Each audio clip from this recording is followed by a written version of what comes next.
ತನಕ ಇರುತ್ತೆ. 12 lakhs to 2018 Brezza ZDI plus ಒಂದು ಕಂಟೈನರ್. ಇದು ಕಂಟೈನರಿಗೆ ಎಷ್ಟಾಗುತ್ತೆ ಅಲ್ಲಿಂದ ಇಲ್ಲಿಗೆ ಟ್ರಾನ್ಸ್ಫರ್ ಮಾಡಲಿಕ್ಕೆ. Hello guys, welcome back to my YouTube channel.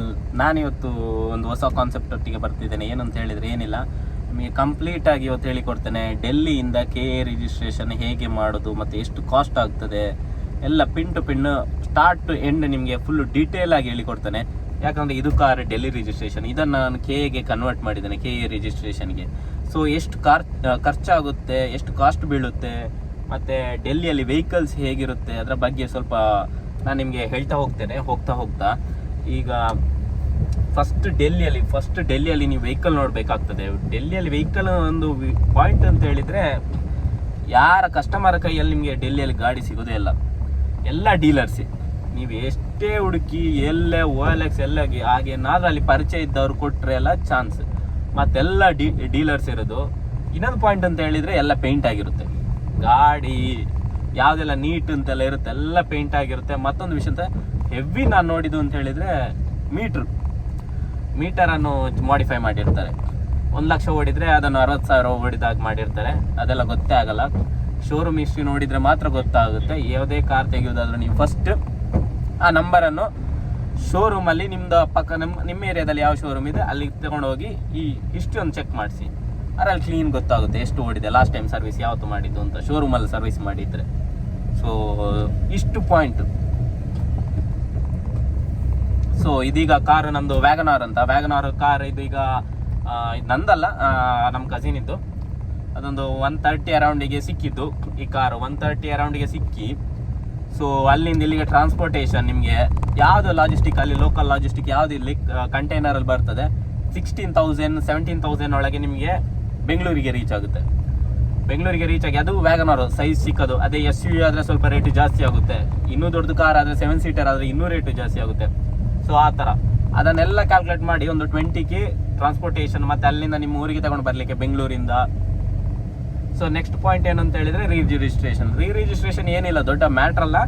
Just ಅಲ್ಲಿಂದ NOC ಮಾತ್ರ ಮೇಯ್ನ್. NOC ಇಲ್ಲದೆ ನಿಮಗೆ ರಿಜಿಸ್ಟ್ರೇಷನ್ ಆಗೋದೇ ಇಲ್ಲ. NOC ಎಷ್ಟು ಇಂಪಾರ್ಟೆಂಟ್ ಅಂತ ಹೇಳಿದರೆ, ಕೆಲವೆಲ್ಲ ಡಿಲೇ ಆಗ್ತದೆ NOC, ಕೆಲವರೆಲ್ಲ 6 ಮಂತ್ ಆಗ್ತದೆ, 3 ಮಂತ್ ಆಗ್ತದೆ. ಅಲ್ಲಿ NOCಗೆ ಕೆಲವರೆಲ್ಲ 3,500 4,000 5,000 ಎಲ್ಲ ಚಾರ್ಜ್ ಮಾಡ್ತಾರೆ. ಅಷ್ಟು ಕೊಟ್ಟರೆ ನಿಮಗೆ ಒಂದೇ ಮಂತಲ್ಲಿ ತಂದು ಕೊಡ್ತಾರೆ NOC. ಸೊ NOC ಒಂದು ವೆರಿ ವೆರಿ ಇಂಪಾರ್ಟೆಂಟ್. NOC ಅಲ್ಲಿ ಏನಂತ ಹೇಳಿದ್ರೆ ಅಲ್ಲಿ ಎಕ್ಸ್ ಶೋರೂಮ್ ಪ್ರೈಸ್ ಎಲ್ಲ ಇರುತ್ತೆ. ಈ ಕಾರಿದ್ದು ಆ ಡೇಟಿದ್ದು ಪರ್ಚೇಸ್ ಮಾಡಿದ ಡೇಟ್ ಯಾವತ್ತಿದೆ, ಎಕ್ಸ್ ಶೋರೂಮ್ ಪ್ರೈಸ್ ಬಿಲ್ ಎಲ್ಲ ಇರುತ್ತೆ. ಆ ಎಕ್ಸ್ ಶೋರೂಮ್ ಪ್ರೈಸ್ ಬೇಸಿಸ್ ಮೇಲೆ ಟ್ಯಾಕ್ಸ್ ಹಾಕೋದು ನಿಮಗೆ ಇಲ್ಲಿ ರಿಜಿಸ್ಟ್ರೇಷನ್.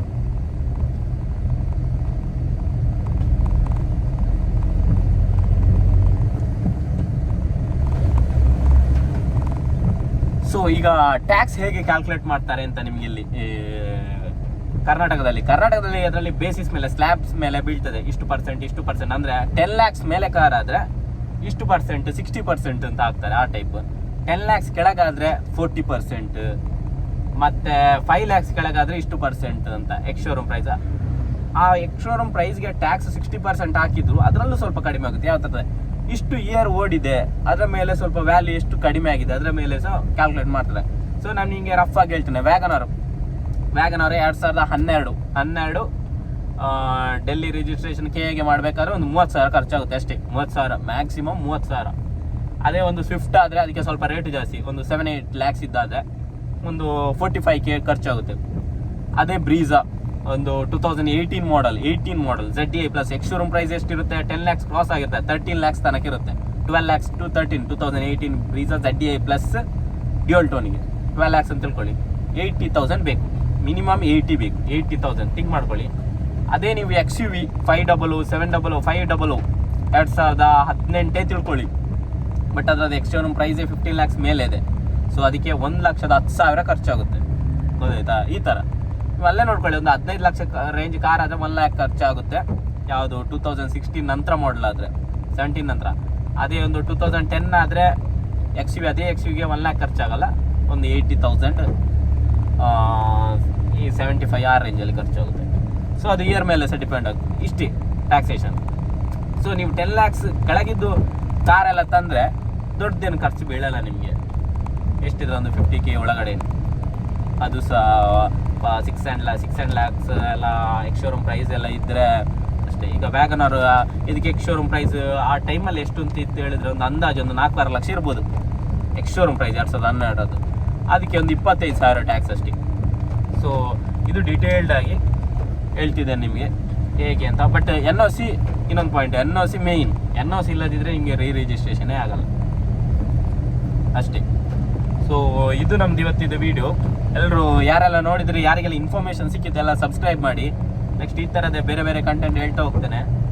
ಸೊ ಯಾರಿಗಾದ್ರೂ ಪರ್ಚೇಸ್ ಪ್ಲ್ಯಾನ್ ಇದ್ದರೆ ಡೆಲ್ಲಿಯಲ್ಲಿ ಸರ್ಚ್ ಮಾಡ್ಬೋದು. ಬಟ್ ಅದೇ ಒಂದು ಎಲ್ಲ ಮಾಡಿಫೈ ಆಗಿರುತ್ತದೆ, ಪಾರ್ಟ್ಸ್ ಎಲ್ಲ ಚೇಂಜ್ ಆಗಿರುತ್ತೆ, ಯೂಶ್ವಲಿ ಎಲ್ಲ ಆಗಿರುತ್ತೆ 90% ಗಾಡಿ. ನಿಮಗೆ ಹಾಗೆ ಒಳ್ಳೆಯದು ಸಿಕ್ಕಿದ್ರೆ ಚಾನ್ಸ್, ಇಲ್ಲದಿದ್ದರೆ ಎಲ್ಲ ಆ ಥರ. ಸೊ ಹಾಗೆ ಮತ್ತೆ ಈಗೆಲ್ಲ ಡೆಲ್ಲಿಯಿಂದ ತಂದು ಇಲ್ಲಿ ಸೇಲ್ಸ್ ಎಲ್ಲ ಮಾಡ್ತಿದ್ದಾರೆ. ಬಟ್ ಒಂದು ಪಾಯಿಂಟ್ ಹೌದು, ಸ್ವಲ್ಪ ಗಾಡಿ ಚೀಪಿಗೆ ಸಿಗುತ್ತೆ ಅಂತ. 1.5 ಲಕ್ಷ ಆ ಥರ ಎಲ್ಲ ಉಳಿತದೆ ಅಂತ ಕೆಲವು ಕಾರಲ್ಲಿ ಓಕೆ, ಹೇಗಿರೋ ಸ್ವಲ್ಪ ಹಣ ಉಳಿತಾಯ ಮಾಡ್ಬೋದು ಅಂತ. ಸೊ ಫಸ್ಟ್ ನೀವು ಯಾವುದೆಲ್ಲ ಪಾಯಿಂಟ್ ನೋಡ್ಕೊಳ್ಬೇಕು, ಅದೇ ಒಂದು ಕಂಟೈನರಿಗೆ ಎಷ್ಟಾಗುತ್ತೆ ಅಲ್ಲಿಂದ ಇಲ್ಲಿಗೆ ಟ್ರಾನ್ಸ್ಫರ್ ಮಾಡಲಿಕ್ಕೆ. ಮತ್ತು ನೆಕ್ಸ್ಟ್ ಏನು ಅಂತ ಹೇಳಿದರೆ ಅದೇ NOC ಅಂದರೆ ಮೇಯ್ನ್. ಮತ್ತು ರಿಜಿಸ್ಟ್ರೇಷನ್ ಕಾಸ್ಟ್ ಎಷ್ಟು ಬೀಳ್ತದೆ ಅಂತ. ನಿಮಗೊಂದು ವೆಬ್ಸೈಟ್ ಇದೆ, ರಿಜಿಸ್ಟ್ರೇಷನ್ ಟ್ಯಾಕ್ಸ್ ಕ್ಯಾಲ್ಕುಲೇಟರ್ ಅಂತ. ಅದ್ರಲ್ಲಿ ಹೋಗಿ ಆ ವೆಬ್ಸೈಟಲ್ಲಿ ಆ ವೆಬ್ಸೈಟ್ ಒಳಗೆ ಹೋಗಿ ಅಲ್ಲಿ ಟ್ಯಾಕ್ಸ್ ಕ್ಯಾಲ್ಕುಲೇಷನ್ ಮಾಡ್ತದೆ. ಅದೇ ನೀವು ಯಾವ ಮಾಡಲ್, ಯಾವ ಇಯರ್ ಮತ್ತು ಪ್ರೆಸೆಂಟ್ ಡೇಟ್ ಹಾಕಿದರೆ ಆಯಿತು. ಮತ್ತು ಅದರಲ್ಲಿ ಎಕ್ಸ್ ಶೋರೂಮ್ ಪ್ರೈಸ್ ಹಾಕಬೇಕು.